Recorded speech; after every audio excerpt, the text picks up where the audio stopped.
के युग की कांग्रेस सावरकर के से परहेज करती है, या फिर ये कहें सावरकर के बारे में उनको सुनना भी पसंद नहीं है? राहुल जी कहते हैं मैं राहुल सावरकर नहीं हूं। ये इस बात का प्रमाण है कि कांग्रेस की नीति कितनी गिर चुकी है और कितनी मुस्लिम मतों की एक तरीके से कैप्टिव हो चुकी है। मैंने जैसे कहा, जितनी मुस्लिम मतों की भूख बढ़ेगी उतनी ही आवश्यकता सावरकर को डेमोनाइज करने की भी बढ़ेगी। यानी आप कह रहे हैं कि 2000 के बाद जैसा देखा गया 2000 के बाद बहुत ज्यादा सावरकर के बारे में आप शब्द कहे जाने लगे, और क्या आपको लगता है तभी मुस्लिम वोटों की वोट भूख बढ़ी? बिल्कुल बढ़ी।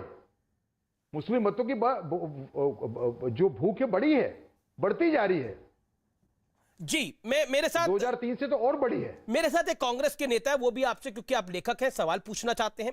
मेरे साथ बड़े सारे मेहमान हैं जो कि कुछ अपनी बात को रखना चाहते हैं, लेकिन अपने वक्तव्य को रखें और संक्षेप में रखें।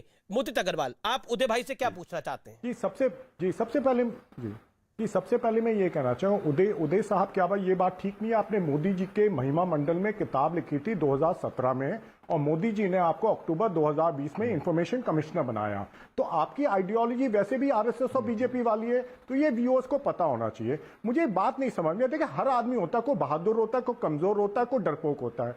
देखिए, मैं ठीक है वो जेल में थे, लेकिन ये भी सच्चाई है कि जेल से बाहर निकलने के लिए उन्होंने अंग्रेजों से माफी लेकिन मुदित ये कोई कहानी नहीं है, ये कोई कहानी नहीं है, ये तथ्यों पे आधारित किताब है। ये तथ्यों पे बात में खत्म होने दूंगा, लेकिन तथ्यों पे आधारित किताब को आप किस चीज से जोड़ रहे हैं? ना, जो आदमी, ठीक है, आप देखिए, मुझे लगता है कि पर्सनल आक्षेप लगा के अपनी बात को आप रखेंगे तो अपने आप को कमजोर साबित करते हैं। ठीक है, उदय माहुरकर आप जवाब दे लेते हैं। अब आपको ऑडियो डाउन कर रहा हूं मैं, आपने अपने वक्तव्य को रख लिया। उदय जी जवाब, ठीक है, लेट उदय माहुरकर को रिस्पॉन्ड करने दीजिए। उदय माहुरकर, इनका आरोप है कि आपकी विचारधारा उस तरफ की है, इसलिए आप वीर सावरकर के बारे में इतनी अच्छी बातें लिख रहे हैं। अग्रवाल जी, ये पुस्तक को पढ़े बगैर इस टाइप के आक्षेप करोगे तो गलत है। इस पुस्तक के अंदर हमने वीर सावरकर जी का टीकात्मक मूल्यांकन भी किया है। ये हेगियोग्राफी नहीं है, नंबर 1। और दूसरा, जहां तक मेरा सवाल है, मैं नेशन फर्स्ट में मानता हूं। वो अगर आरएसएस बीजेपी से मिलता है तो अच्छी बात है। मैं मानता हूं नेशन फर्स्ट आइडियोलॉजी के अंदर।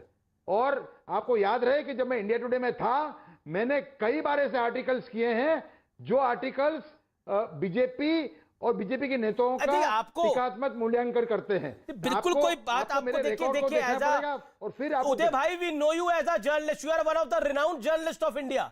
आप भारत के ऐसे पत्रकारों में से रहे जिस पर देश को गर्व होना चाहिए, इसलिए आपको अपना बायोग्राफी किसी को बताने की जरूरत नहीं है, आपको अपना रिज्यूमे किसी को बताने की जरूरत नहीं है। मेरा पॉइंट यह है कि जो विषय है उस पे हम रहते हैं।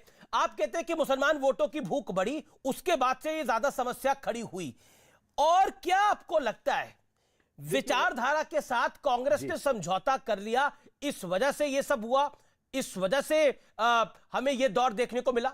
नहीं, देखिए ऐसा है, देखो इसको मैं एक सिंपल टर्म्स में समझाऊंगा जी। 1930 के अंदर मोहम्मद इकबाल, जिनकी नज़में, जिनकी शायरियां हमारे कवि आज भी गाते हैं, ये जाने बिगर कि वो शख्स है जिसकी वजह से भारत का विभाजन हुआ। 1930 के अंदर इलाहाबाद के मुस्लिम लीग सेशन के अंदर मोहम्मद इकबाल ने पहली बार कहा कि आज का जो बलूचिस्तान है, आज का सिंध है, आज का जो नॉर्थ वेस्ट फ्रंटियर प्रोविंस है और पंजाब है, इसको एक अलग मुस्लिम भूमि के रूप में मैं देखता हूं। ऐसा उन्होंने कहा था 1930 के सेशन के अंदर।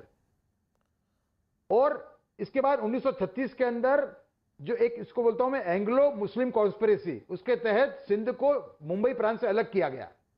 सावरकर जो नजर कैद में थे रत्नागिरी में, उससे बाहर आए 1937 के अंदर, और उन्होंने स्टेटमेंट इशू किया। उन्होंने कहा कि जिस तरह से सिंध को अलग किया गया है, ये एक बात विभाजन की ओर बढ़ रही है, ये देश को बहुत बड़ा नुकसान करेगी।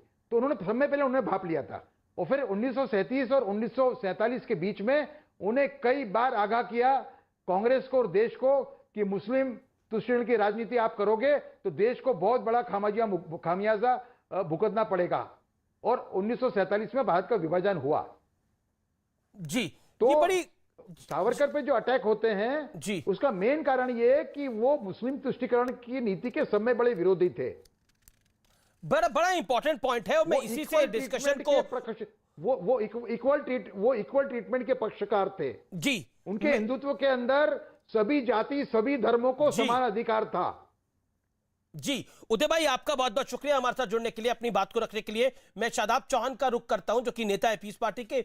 इसीलिए वीर सावरकर का विरोध होता है। लगता है शादाब तक आवाज नहीं जा पा रही। मैं आपका रुख करता हूं मुदित अग्रवाल। मुसलमान वोटों की भूख बढ़ी, इसीलिए सावरकर का विरोध शुरू हुआ। इंदिरा गांधी सावरकर को महान सपूत कहती थी, लेकिन क्या मुस्लिम वोटों की भूख बढ़ने के कारण यह सब कुछ हुआ?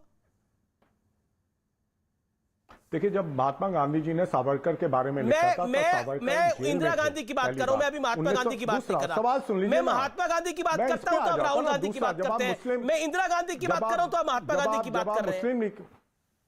बोलिए। मैंने वो सवाल का आपको जवाब दे दिया, आप सुन लीजिए, ठीक है।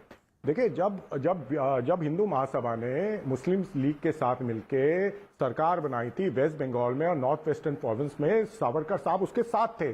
क्यों सावरकर ने तब इस चीज का विरोध नहीं किया कि मुस्लिम लीग के साथ मिलकर सरकार नहीं बनेगी, जिसमें Shyama Prasad Mukherjee ji deputy chief minister थे? इसका तो जवाब देगा। ठीक है, संबित पात्रा इसका जवाब देंगे, संबित पात्रा इसका जवाब देंगे। लेकिन मेरा सवाल यह है, क्या मुसलमान वोटों की भूख बढ़ी तभी सावरकर को गाली देना आप लोगों ने शुरू करा? सवाल मेरा यह है, क्योंकि इंदिरा गांधी गाली नहीं दे रही थी। तो बीजेपी का नैरेटिव, हमें बीजेपी का नैरेटिव नहीं है, ये सत्य है जी, ये सत्य है। इंदिरा गांधी, स्वर्गीय इंदिरा गांधी देश की पूर्व प्रधानमंत्री वीर सावरकर को भारत का महान सपूत कहती हैं, लेकिन राहुल गांधी वीर सावरकर को कायर सावरकर मानते हैं।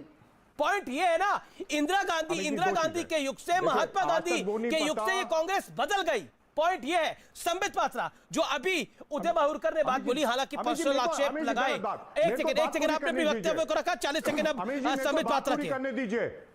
अमित जी, मेरे को बात पूरी करनी दीजिए। ठीक है, 20 सेकंड रखिए, आप अपनी बात को कंप्लीट कर लीजिए। देखिए, वो लेटर सच्चा है झूठा है किसी को नहीं पता। बीजेपी की फेक फैक्ट्री से काफी लेटर निकलते हैं। अरे, आपने पहले भी बात को बोला। अब मैं आगे बढ़ता हूं। देखिए, हर चीज का तथ्यात्मक प्रूफ होता है, बिना सिर पैर की बातें करने से कोई बात सिद्ध नहीं होती। Audio down, you made your point. Okay, doctor Patra, मुसलमान वोटों की भूख बढ़ी, अल्पसंख्यक वोटों की भूख बढ़ी, ये बात उसके बाद से क्या वीर सावरकर के बारे में इस तरह के शब्दों का इस्तेमाल होने जाने लगा? क्योंकि इंदिरा जी तक ऐसा नहीं था। नहीं, मैंने तो थोड़ी देर पहले आपको वीर सावरकर जी का वह भविष्यवाणी कि एक समय आएगा जब कांग्रेसियों को जनेऊ जो है कोट के ऊपर पहनना पड़ेगा, एग्जैक्ट उनके शब्द है, वो पढ़ के सुनाया, दोबारा नहीं पढ़ के सुनाऊंगा।